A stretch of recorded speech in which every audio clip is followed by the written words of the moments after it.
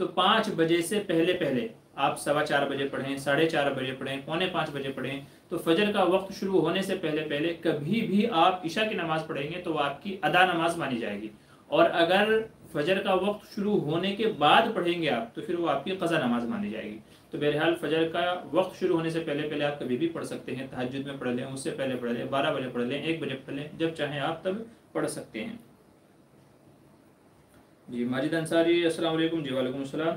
محمد شعیب مفتی صاحب بچوں کی پڑھائی کتنی عمر میں شروع کرانی چاہیے؟ جی آپ نے بہت اچھا سوال کیا ہے۔ آج کل مسئلہ یہ ہو گیا ہے کہ چونکہ جو تعلیم کا جو ڈیوریشن ہے، یعنی ایک بندے کو اسٹارٹ سے لے کر کے اینڈ تک کے اس کی ایجوکیشن مکمل ہونے تک کے کم سے کم 15 سے 16 سال چاہیے، 15 سے 16 سال چاہیے کم سے کم ایجوکیشن مکمل کرنے کے لیے۔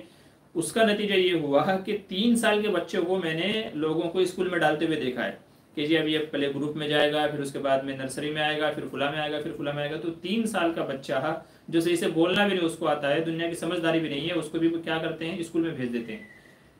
یاد رکھیے کہ اسلام نے جب تک کہ بچہ 7 سال کا نہ ہو جائے، 7 سال کا نہ ہو جائے، تب تک کہ اسے کسی بھی چیز کا مکلف نہیں بنایا ہے۔ حدیث میں یہ ہے کہ جب تمہارے بچے 7 سال کی عمر کو پہنچ جائیں تو انہیں نماز کا حکم دو، اور جب وہ 10 سال کے ہو جائیں تو نماز نہ پڑھنے پر مارو۔ تو سب سے پہلے اسلام کا جو حکم ہے نماز کا، حالانکہ نماز فرض نہیں ہوئی ہے ابھی اس کے اوپر، نماز فرض ہوگی بالغ ہونے کے بعد میں، مگر اسلام کیا کہتا ہے 7 سال کے ہو جائیں تو نماز کا حکم دو۔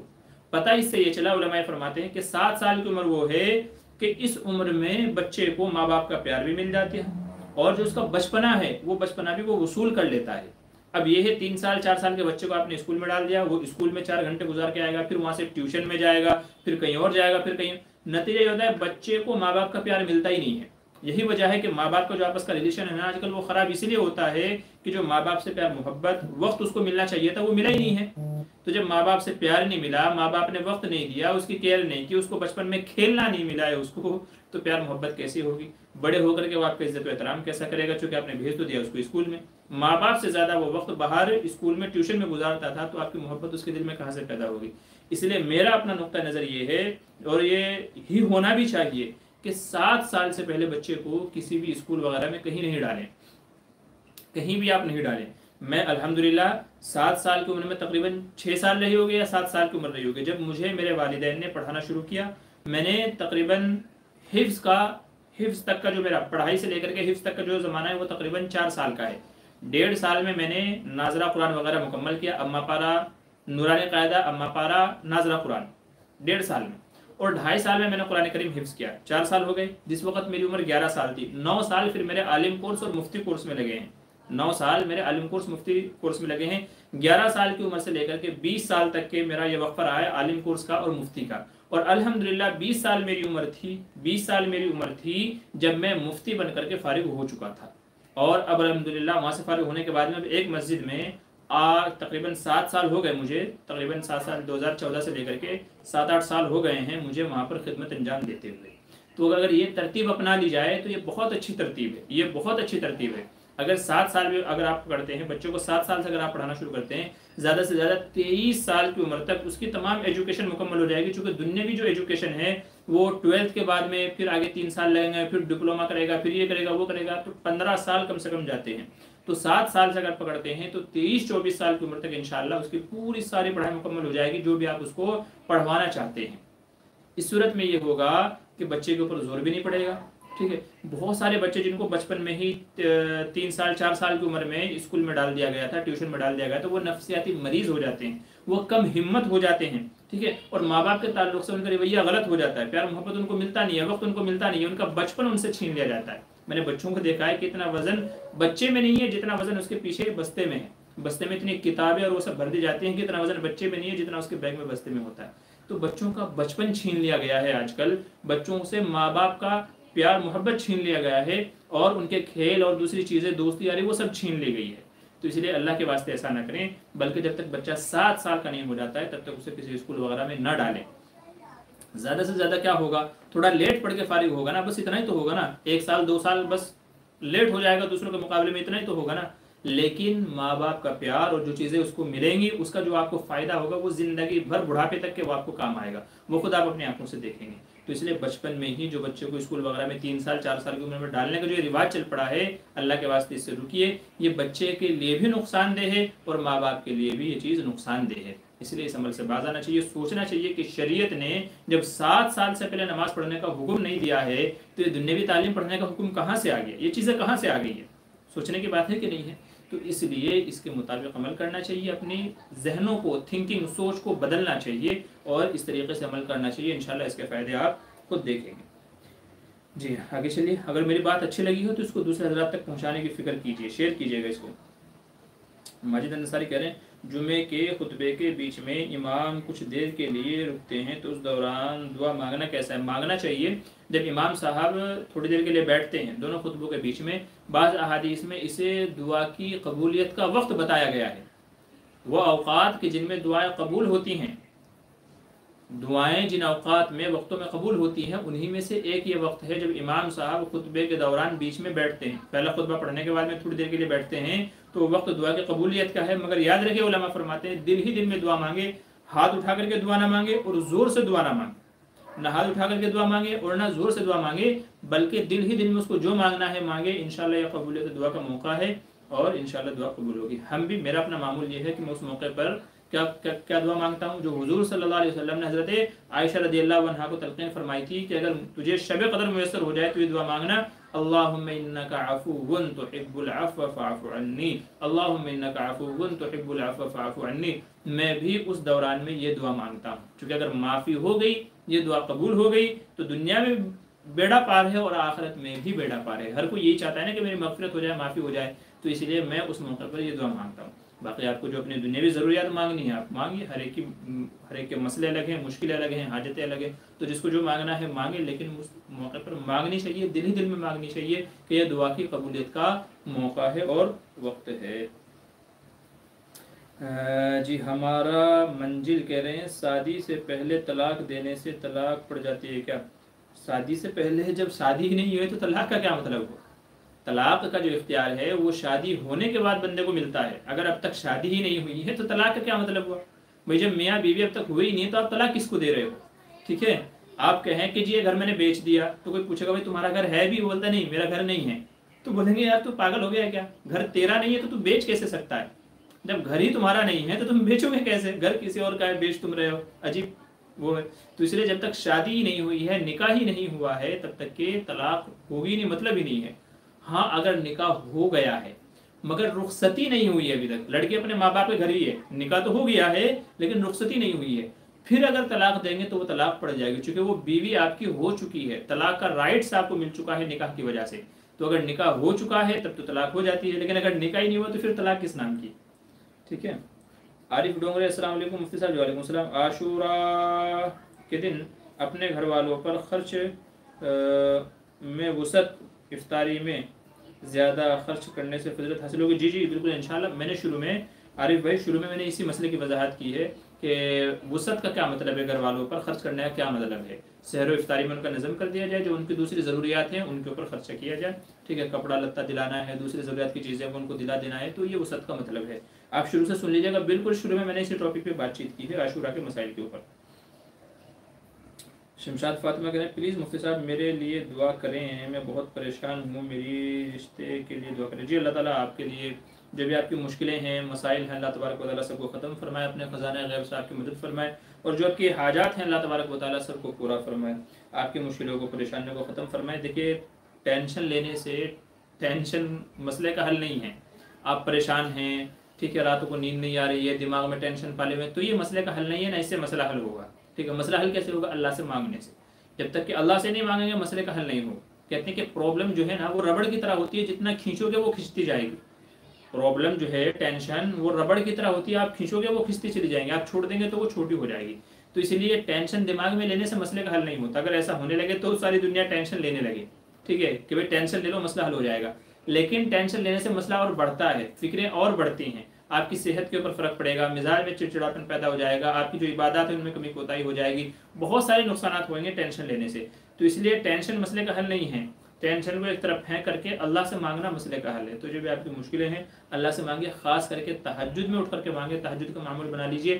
ہم نے بزرگوں سے سنا ہے، انہوں نے اپنے تجربات میں لکھے ہیں کہ جس نے تہجد میں اٹھ کر کے مانگا وہ کبھی بھی محروم نہیں ہوا ہے، اللہ نے اسے ضرور مرحمت فرمایا، اس نے جو بھی جائز دعا مانگی ہے تہجد میں اللہ نے اسے مرحمت فرمائی ہے۔ ایک صاحب کہتے ہیں کہ جب میں 12 سال سے تہجد میں مانگتا تھا، 12 سال بعد جا کر کے آج وہ دعا قبول ہوئی ہے، اور جو میں مانگتا تھا 12 سال بعد وہ چیز مجھے ملی ہے جو میں 12 سال سے مانگتا چلا رہا تھا۔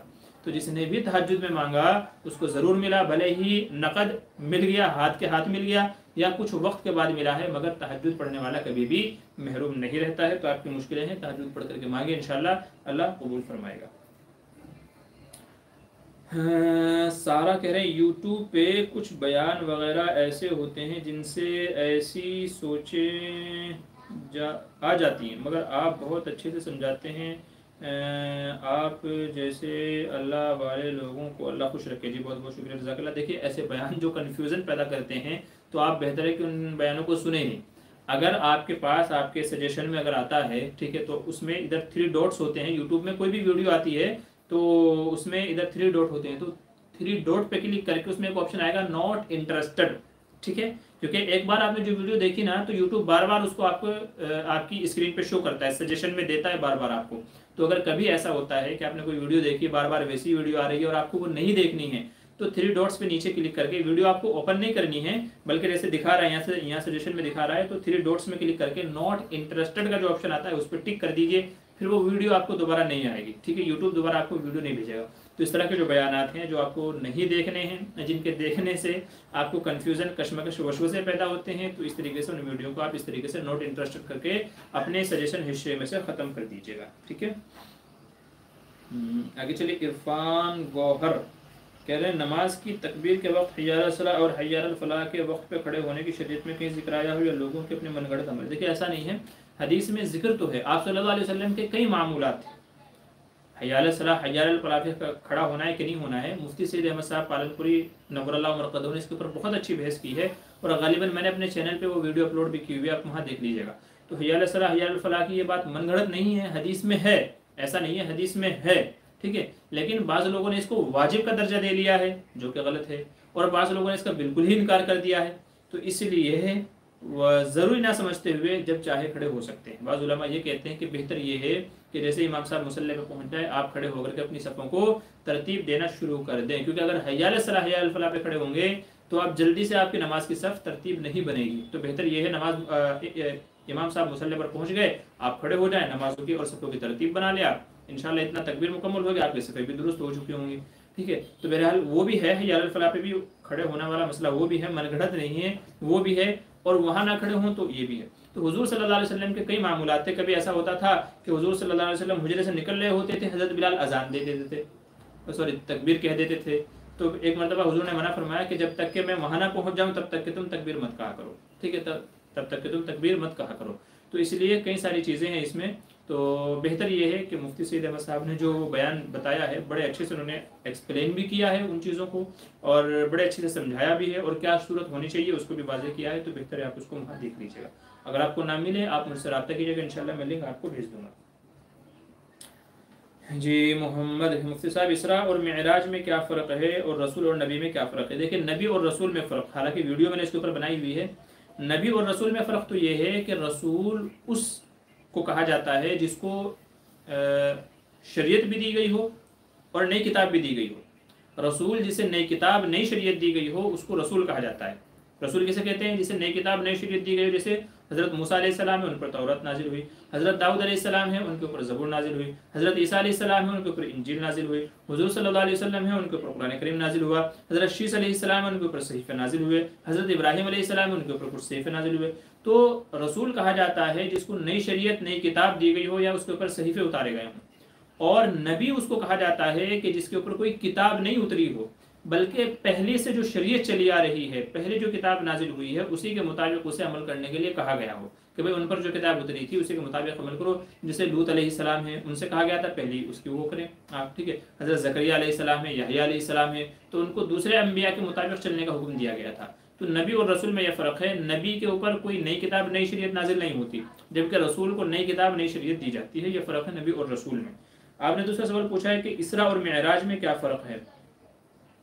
جی اسراء اور معراج، ٹھیک ہے، یہ اگر بعض علماء نے کہا ہے کہ سیم بات ہے، اسراء اور معراج ایک ہی بات ہے، بعض علماء نے تھوڑا سا فرق اس کے اندر بیان کیا ہے۔ بعض علماء یہ کہتے ہیں کہ حضور صلی اللہ علیہ وسلم کا جو سفر ہوا ہے مکہ سے مسجد اقصیٰ تک کا، مکہ سے مسجد اقصیٰ تک کا، بیت المقدس تک کا جو سفر ہوا ہے اسے کہا جاتا ہے اسراء۔ کیا کہا گیا ہے؟ اسراء اس کو کہا گیا ہے، یعنی چلنا۔ تو حضور جو چلے ہیں سبحان الذی اسرا بعبدہ لیلا من المسجد الحرام الی المسجد الاقصیٰ، تو یہاں پر اسرا کا لفظ استعمال ہوا ہے کہ لے کر کے چلے ہیں اللہ تبارک و تعالی حضور کو مکہ سے مسجد اقصیٰ تک کے۔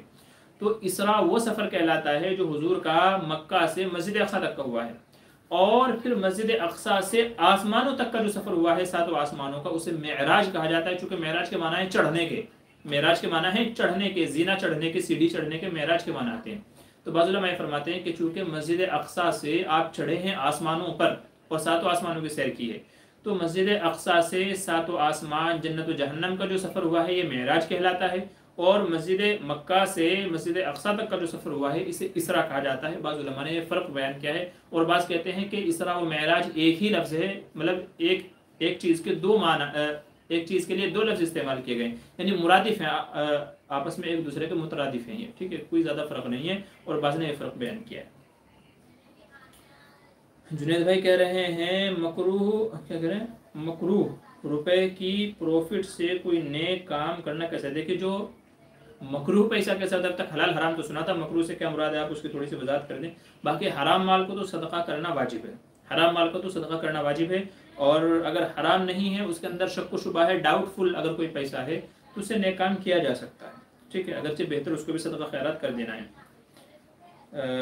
شبنم عثمانی السلام علیکم۔ جی وعلیکم السلام۔ یزید کون تھا، شیعہ تھا یا کوئی اور کیا کہہ رہے ہیں؟ حضرت امام حسن اور امام حسین کی لائف کے بارے میں جاننا ہے، کیسے معلوم کروں؟ کوئی بک ہو تو بتا دیجیے پلیز۔ جی مفتی تقی عثمانی صاحب کی ایک کتاب ہے حضرت معاویہ اور تاریخی حقائق، حضرت معاویہ اور تاریخی حقائق، مفتی تقی عثمانی صاحب کی کتاب ہے، آپ اس کو پڑھ لیجیے گا انشاءاللہ، وہاں پر آپ کو اس کے بارے میں مزید وضاحت مل جائے گی، اور بہت اچھے سے انہوں نے ایکسپلین کیا ہے باقاعدہ حوالوں کے ساتھ میں۔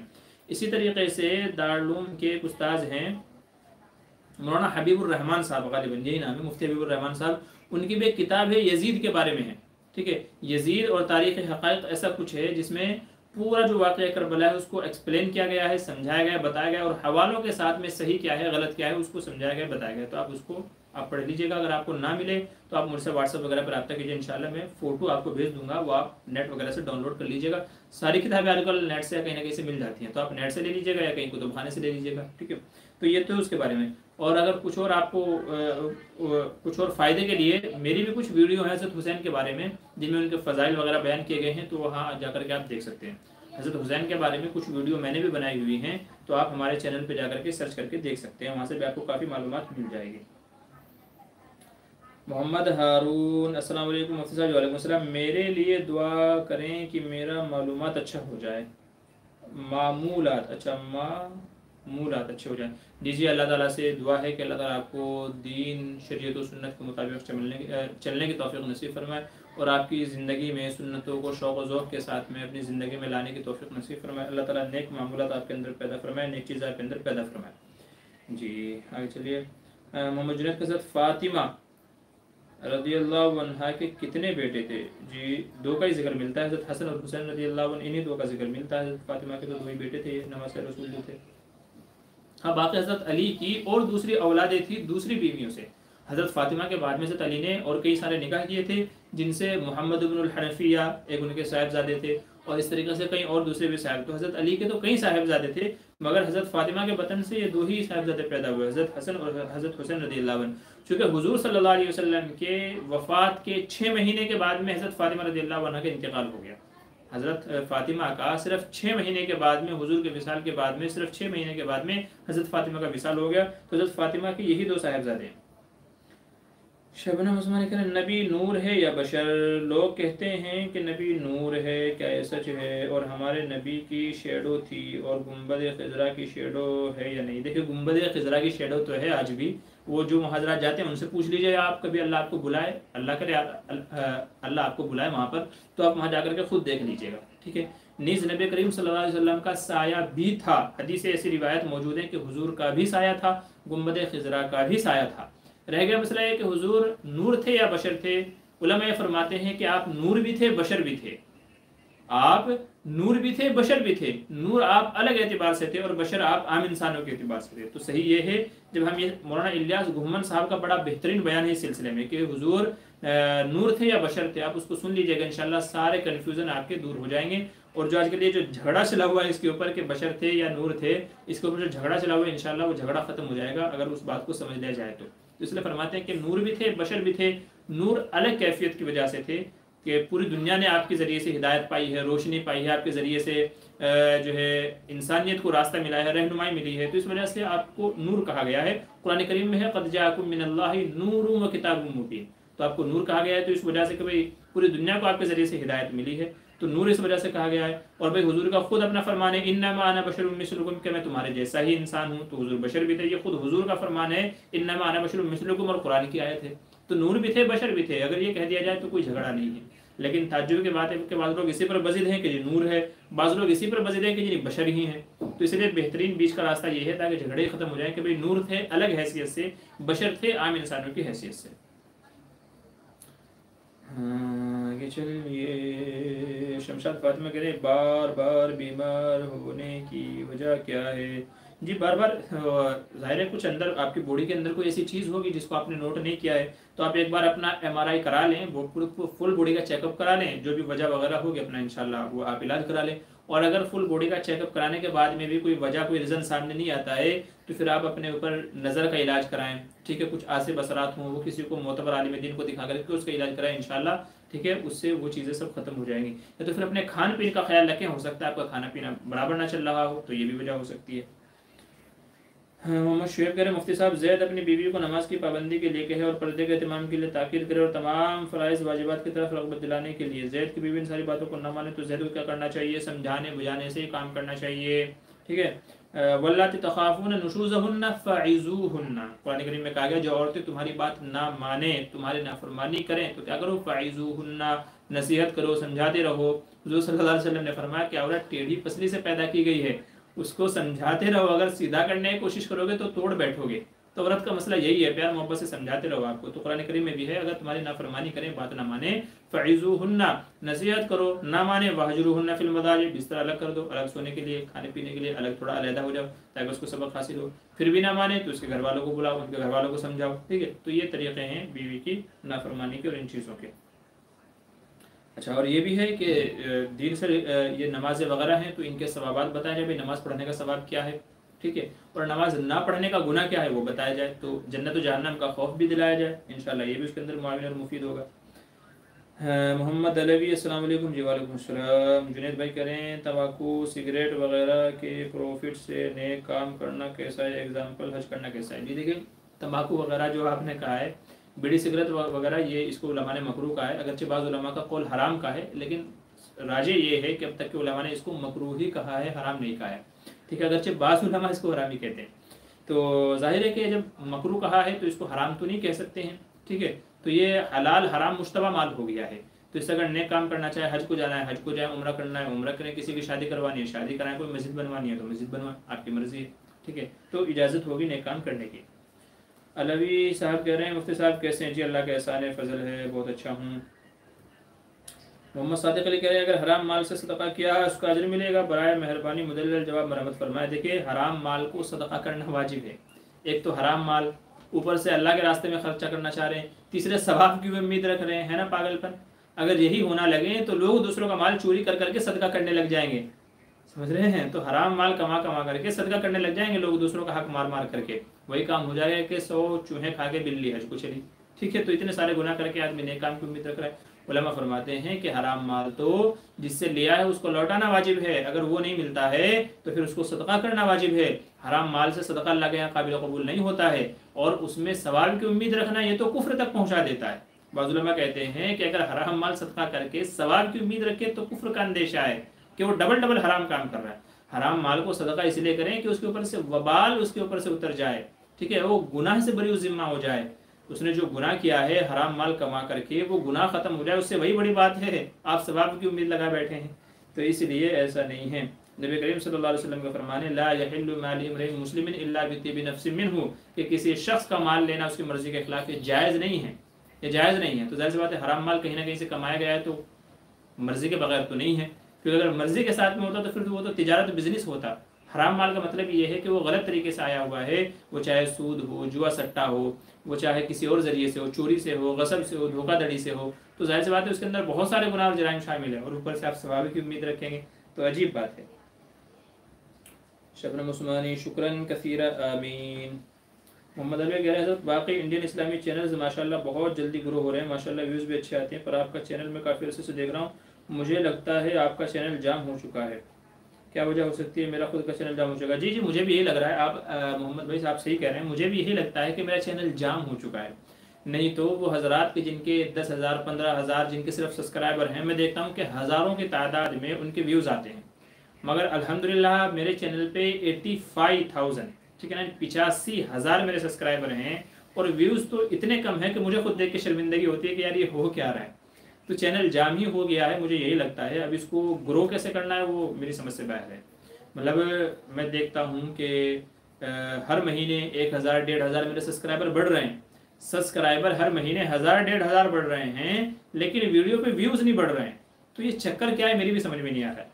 تو اگر کوئی صاحب ایسا ہے جو اس سلسلے میں معلومات رکھتا ہو، اس کا کوئی اور طریقہ ہو تو وہ ذرا میری رہنمائی فرمائیں اس سلسلے میں، ورنہ میں نے دیکھا ہے کہ جن حضرات کے 80 85 ہزار جن کے سبسکرائبر ہیں، لاکھوں ان کی ویڈیو پہ ویوز ہوتے ہیں، لاکھوں ویوز ہوتے ہیں ان کی ویڈیو پہ۔ اب میرے چینل کو کیا ہو گیا ہے اللہ ہی بہتر جانتا ہے، مجھے خود کبھی شرمندگی ہوتی ہے یار اتنے اچھے مسائل ڈال رہا ہوں اور ویو بھی نہیں آ رہے ہیں، 70 80 85 100 150 ٹھیک ہے، کبھی کوئی ویڈیو چل جاتا ہے 1000 1,500 بس ایسا ہے۔ نہیں تو میرے سے بعد میں چینل جنہوں نے اوپن کیے چلائے ہیں ان کے ماشاءاللہ اچھے گرو ہو رہے ہیں۔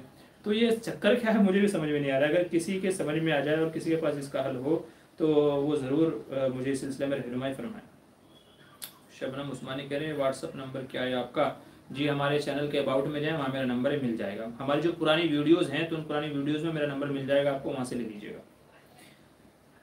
محمد صادق علی کہہ رہے ہیں آپ نے ہی کہا تھا کہ حرام مال صدقہ کرنا جائز ہے، آپ کے جواب پہ سوال کیا ہم نے، حرام مال تو صدقہ کرنا ہی کرنا ہے، جائز کا کیا مطلب ہے؟ واجب کہا ہے میں نے کہ حرام مال کو صدقہ کرنا واجب ہے، لیکن اس پہ ثواب نہیں ملے گا، یہ بھی میں نے کہا ہے، بلکہ آدمی حرام مال کمانے کی وجہ سے جو گناہ گار ہوا تھا وہ حرام مال چلا گیا، گناہ ختم ہو گیا، اب اللہ کی طرف سے عذاب نہیں ملے گا، یہ نہیں یہ سوچ کے حرام مال کو صدقہ کرنا ہے، جائز نہیں واجب ہے بھائی، ورنہ جب تک کہ حرام مال آپ کے پاس رہے گا آپ برابر گناہ گار ہوتے رہیں گے، وہ گناہ آپ کے کھاتے میں لکھا جاتا رہے گا، تو اسی سے بچنے کے لیے کہا گیا بھائی جلدی سے جلدی حرام مال صدقہ کر دو، ثواب نہیں ملے گا۔ محمد علوی اللہ تعالیٰ آسان فرمائے، امین بالکل درست فرمائے، جی شکریہ جزاک اللہ، ٹھیک ہے۔ اچھا ایک ہماری بہن ہیں، انہوں نے ایک اور سوال کیا تھا کہ جی شادی سے پہلے ابھی منگنی ہوئی ہے، صرف شادی نہیں ہوئی ہے، کسی نے جس سے شادی ہو رہی ہے ہماری، جس سے شادی ہو رہی ہے، تو اگر وہ ہمیں کوئی تحفہ گفٹ بھیجتا ہے تو لینا چاہیے کہ نہیں لینا چاہیے؟ جس سے رشتے کی بات چیت چل رہی ہے، منگنی ہونے والی ہے یا منگنی ہو گئی ہے، اب تک نکاح نہیں ہوا ہے، شادی نہیں ہوئی ہے، ٹھیک ہے، بات چیت چل رہی ہے، تو اگر ان کی طرف سے دلہے میاں کی طرف سے ہونے والے یا ان کے گھر والوں کی طرف سے اگر کوئی گفٹ ہدیہ آتا ہے تو لینا چاہیے کہ نہیں لینا چاہیے؟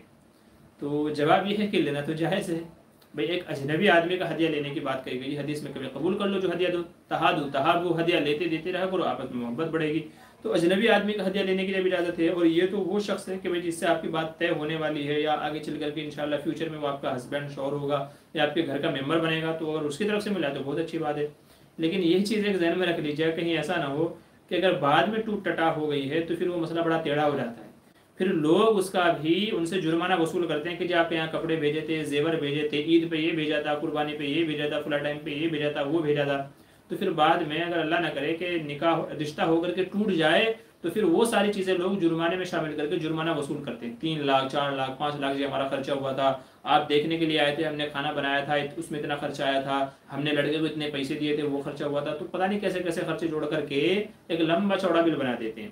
تو اس لیے میرا مشورہ یہ ہے کہ بھئی تحفہ نہ قبول کرے تو زیادہ اچھا ہے، یہ میرا پرسنلی مشورہ ہے، ٹھیک ہے، باقی یہ آپ کو کرنا ہے تو آپ کریں، جائز تو ہے۔